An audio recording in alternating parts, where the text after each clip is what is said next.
Hello, Narnach here. Welcome back to Path of Exile. We are playing in the Abyss League with a Volatile Dead Inquisitor. And we find ourselves on the causeway heading towards the Val City. And there was an optional side quest I didn't even realize was there. Oh, wonderful. I found the entrance to the Val City.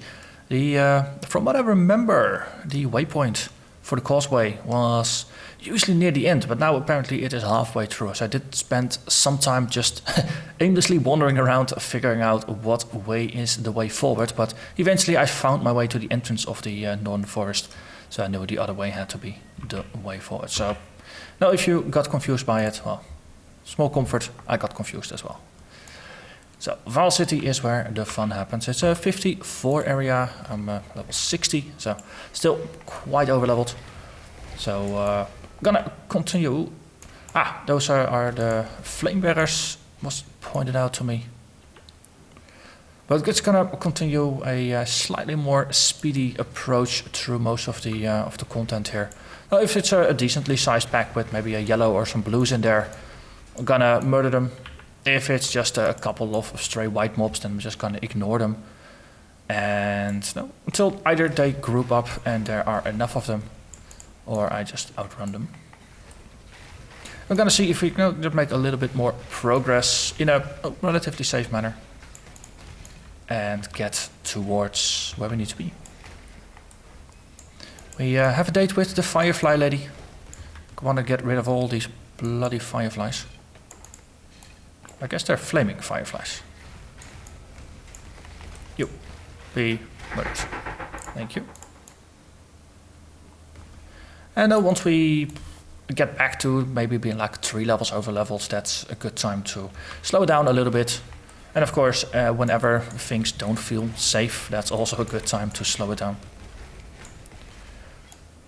But no, the enemies there, not really.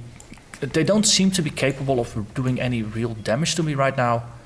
And 1 hit is enough to kill most of the things, and it's like 3 or 4 hits for a yellow.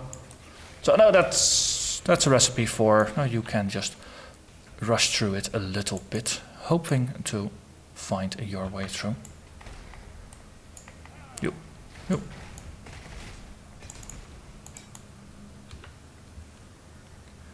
So for this episode, we're gonna go after Araakali, the end boss of this lovely little act, and then make our way to Act 9. I think it's already gonna be. It's gonna be fun. Ooh, a Val side area. They are rare enough that I do want to do all of them. So they have extra physical reduction and a poison on hit. I don't really do physical damage, so I don't care about the first property. And poison on hit, it's alright, but I've got plenty of life regen, and the enemies do a little enough damage that I don't think it's gonna be too much of an issue. Area here is 55, that's only 5 levels below me.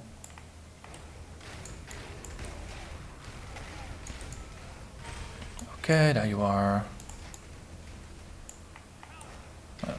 Actually, there are plenty of corpses here. Didn't really need to cast the Desecrate, but well, habits are habits. Yeah, and those flaming walls were slightly too far away. Boss room, might as well murder everything and put down a decoy. Hello there, Mr. Big Guy. The Smith, who's dead. Can't even say he's dead by my hand, because I don't really touch any enemies anymore. Also, getting a little bit full on stuff. So let's find that waypoint. Oh, there's a yellow in the bottom there. See if it wants to come out and play. Not quite. Ooh, cheapy. Don't think I have a copy of that one yet, so it's useful to grab it. A GMP, if you add it to Cremation, it should start spewing out a lot more projectiles. Right now I don't have the links or the need for that, it's doing fine as it is. But no, but once I get a 5-link, might be something fun to experiment with. On the other hand, once I get my hands on a 5-link, that might also be a good time to say goodbye to Nycta's Lantern. There was something buzzing over the screen. So it seemed like a health bar that was out of place, but it could be that something else. Okay, and I think we have to double down a little bit more to the center here. Exactly. Now once you hit the edge of the level, you know you have to backtrack a little bit. And here, take my fireflies. Thank you. Okay, well, you burn up, turn into a fox and open the door. I'm just gonna empty my pockets. Hope you don't find myself too insensitive there. But well, we're all about progress here.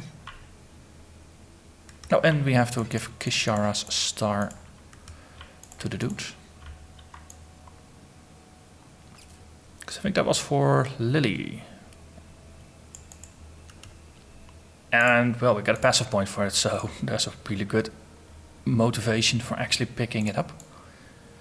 So last time we completed the Constitution wheel. So for now, my next goal is going to be Elemental Overload. So let's start spending some points there. 2 more levels and we have it. And that's going to be fine, I think. Egg bosses don't really count, do they? I took the waypoint, not my portal.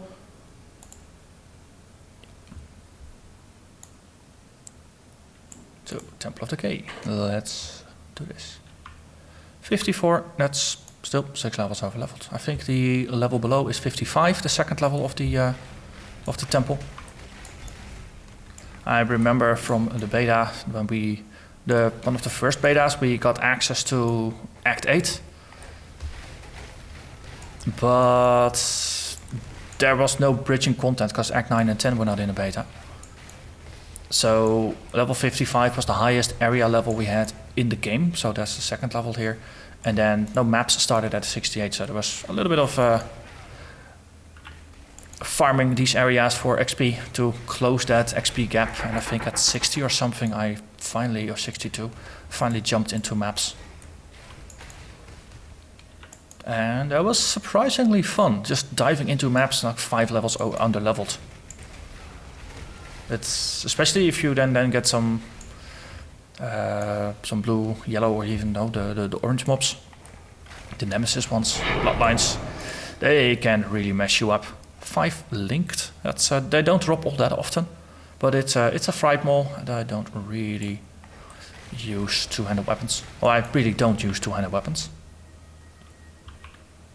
So it's just gonna remain there for some spider to pick up or something. I mean, they've got plenty of legs, they should be able to wield two-handed weapons. And then still have 6 legs available.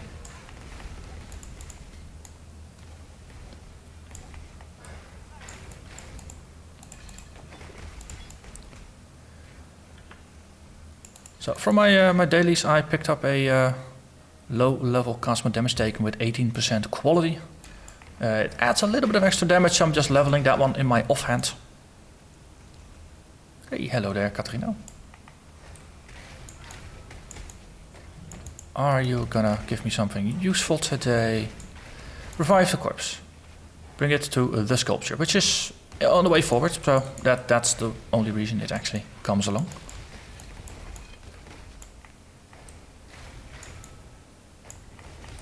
Hello there.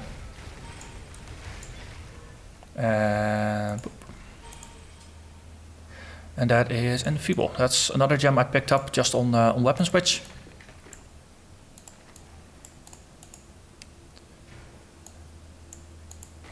And at this point I have no idea where to bring the spider anymore, but that's alright. It's just gonna help me kill things.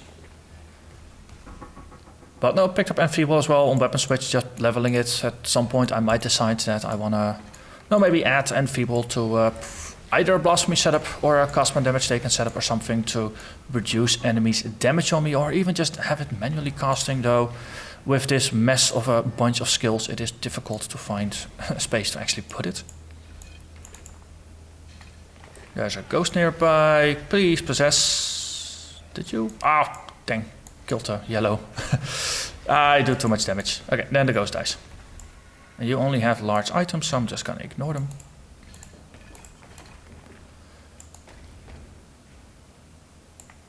Oh, hello, Elemental Thorns. That's the first. It died. I didn't see the effect of it bouncing back or anything. So I still don't know what to pay attention to.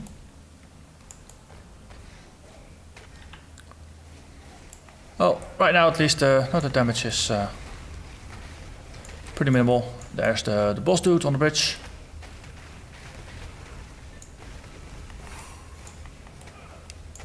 Oh, hello. That was a Volatile Dead. Well, not a Volatile Dead, but a volatile enemy. That's my Volatile Dead. I do like the whoosh sound, something like that. It really does help pull your attention, like, wait, what just happened? And then you see the thing just plummeting towards you and you know you need to sidestep it. If it didn't have the sound, then that could be scary. And it could be very scary.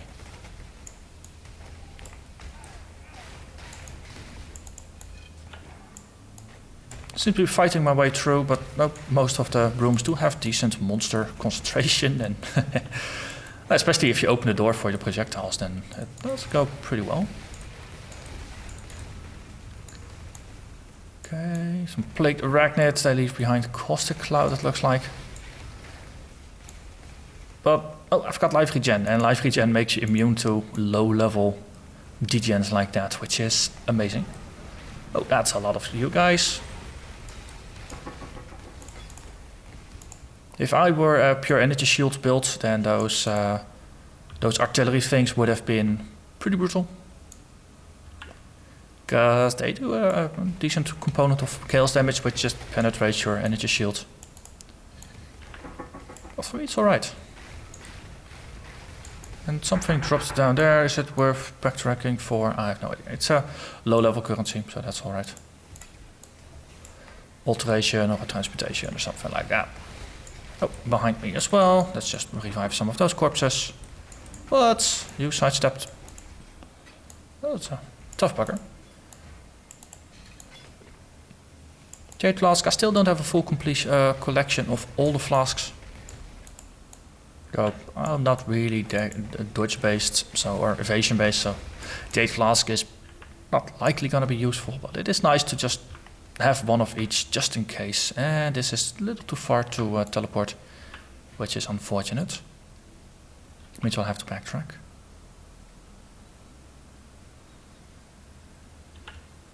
Okay. Now, well, upside is I do get to pick up my Opera Transmutation, and there was already some corpses here. So you get to die. Marvelous.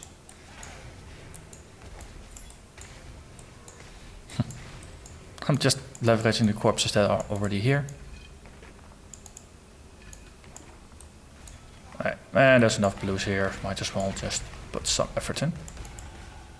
And that's another level, that is another point towards Elemental Overload. So 62 is going to be the level where that one hits. I'm going to get a damage bump that, well, it's going to be useful, not quite needed yet, but oh, it's going to be useful, because all damage is useful.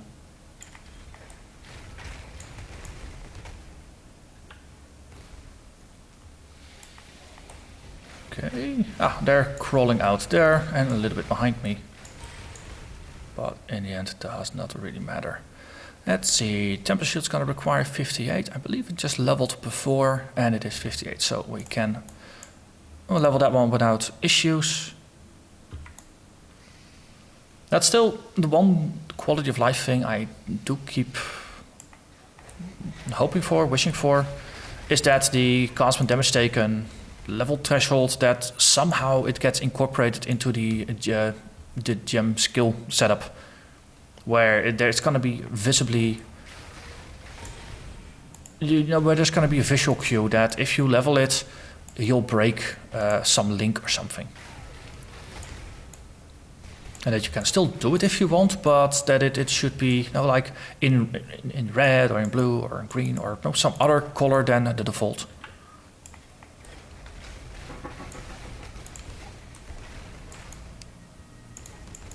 Or maybe that actually have it grayed out, with the reason. Normally it just shows the level in red, and then show like a support gem level requirement in red. Currency. More currency.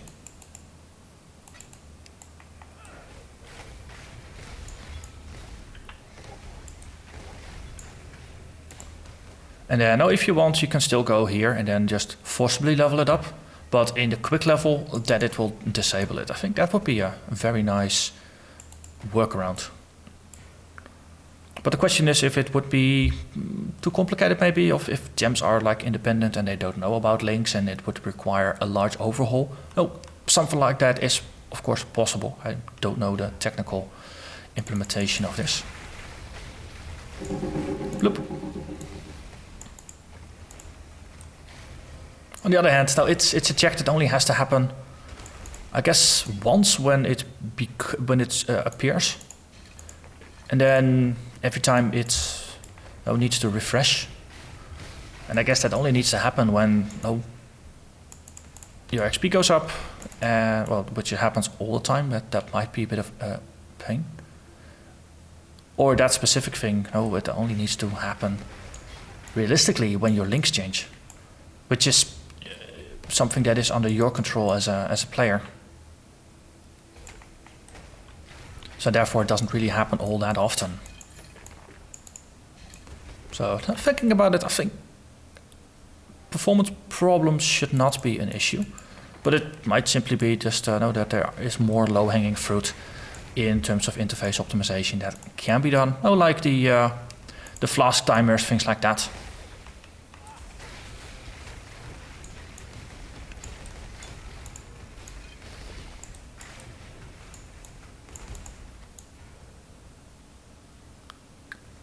Okay, stairs to level 2. Hey, Ghosty.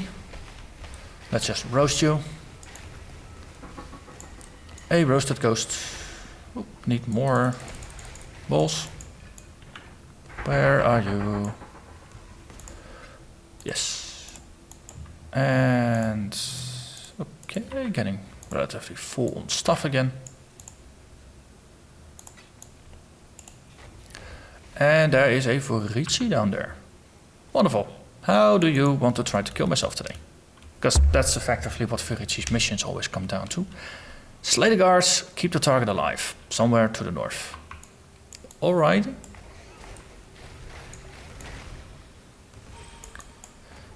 So that means as soon as the target shows up, I should stop using Volatile Dead and leave most of the killing to either my golem or shield charge or cremation, because those have lower damage.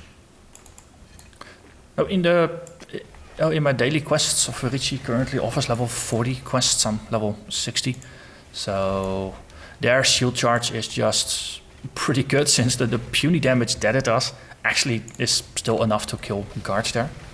Not quite sure how that scales up here.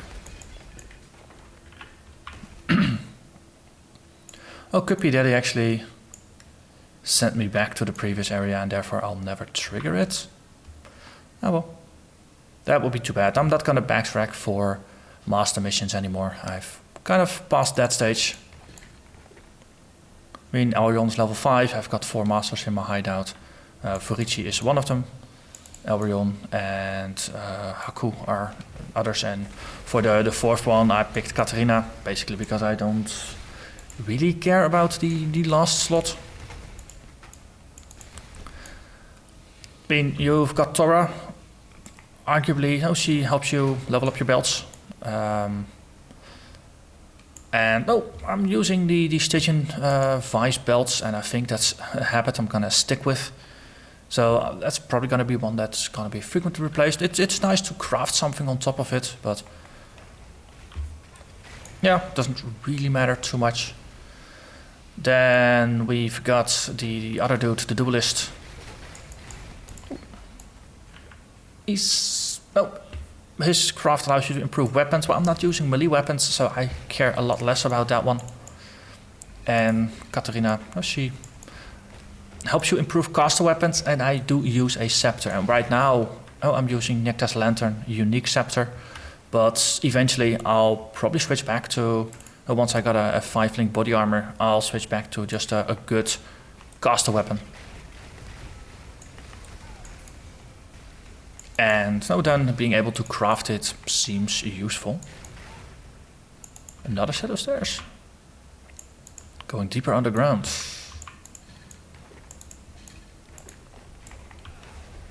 Okay, nice concentration here, but every time I put down a cremation, it's like, yeah, it doesn't really matter all that much. Since most enemies kind of die from volatile orbs before cremation has any real effect. I'm spotting a nice abyss down here.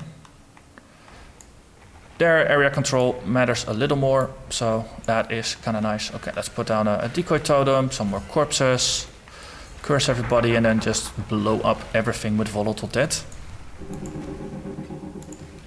Dang, that was not a... Should have emptied my pockets. Okay, double rare, one nemesis. That's definitely no place where you want to keep your devotion shrine up. And nice, we're getting a trove already. And I'm just completely drowning in items of use. Let's pick that one up and then empty the pockets.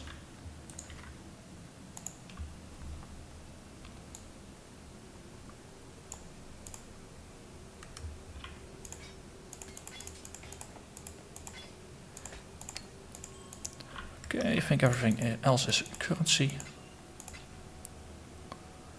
And then we have an essence. Well, essences, they don't seem to appear all that often. And now when you get the low level ones, that's kind of meh, because 6 to 11 energy shield on armor is not something that I'm really gonna waste a good base on for crafting.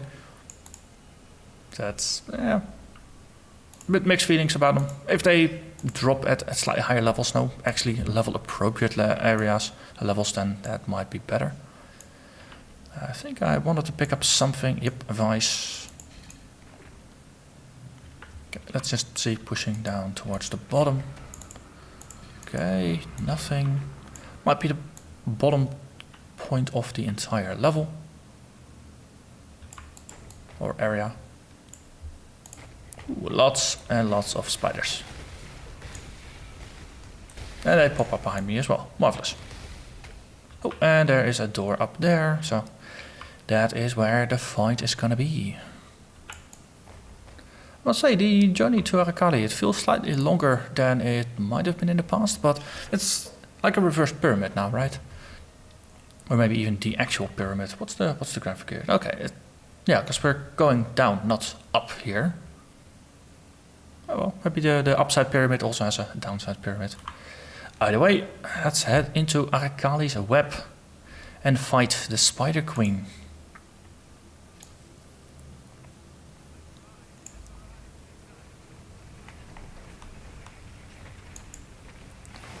Okay, 1, 2, 3, and then put down some orbs as I'll curse you. Stay out of the way of the laser beams.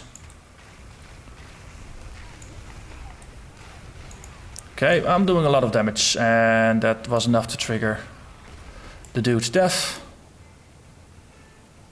Okay, likely to appear at, oh, the same place, that's good. Decoy, cremate, cremate, cremate. And conscious. Decoy, corpses, cremate, cremate, cremate. That works rather well. Whoa, yeah, just worked out rather well. If you do enough damage, you are allowed to get away with just skipping a lot of the boss fight mechanics. Let's see, 5% reduced damage taken from damage over time and 10% chance to avoid lightning damage when hit. Okay.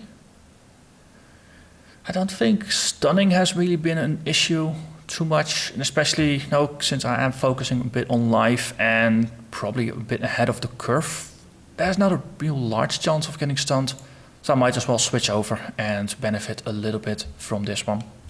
No, 10% not to take lightning damage. Oh, that's still 10% reduced damage there. And that concludes concludes Act 7. Now we're heading into Act 8. Oh yeah, Act 7 was added first, of course, and then Act 8 after that. So might as well just head over to the ramparts, to town. It's a nice little walk. It's a nice little area actually. Sound Ramparts is pretty nice for farming. Even though I'm really not into farming, but running this area 2 or 3 times in a row makes me want to stab my house out less than other areas. Yeah, I guess that's the best way to phrase it. I really don't like farming. I just don't have the patience for it.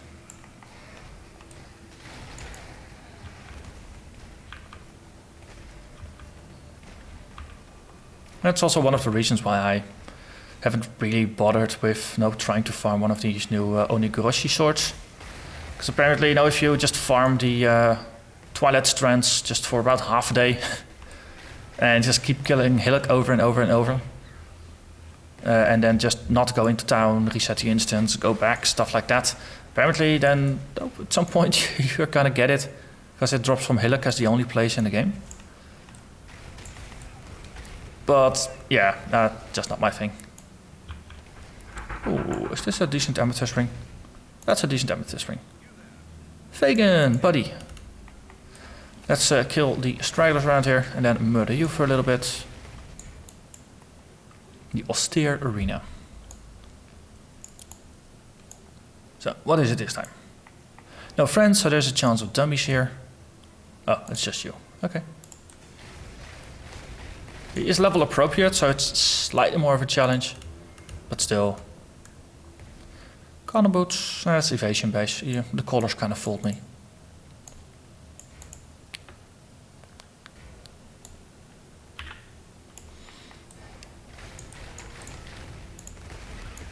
Okay. And onwards we go. Okay, large enough numbers of these things, so might as well just blow them up. Okay, I'm kind of bleeding here, but well, enough life regen also allows you to ignore bleeding to a certain degree.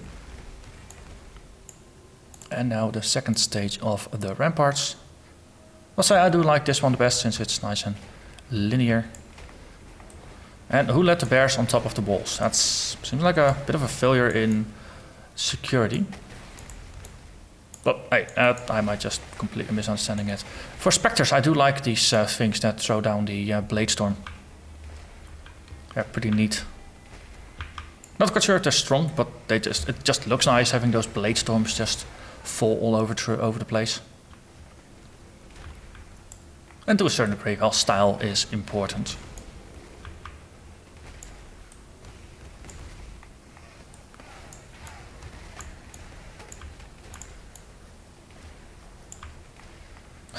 Continuously bleeding, continuously charging. And still every once in a while corpses don't get picked up automatically by a Volatile Dead.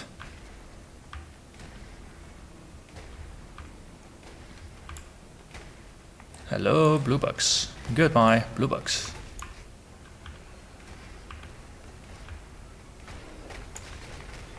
Okay, that's slightly overcharging an area, a group, so you have some behind and some in front. If you're going through it faster, that's not a bad way to do it actually.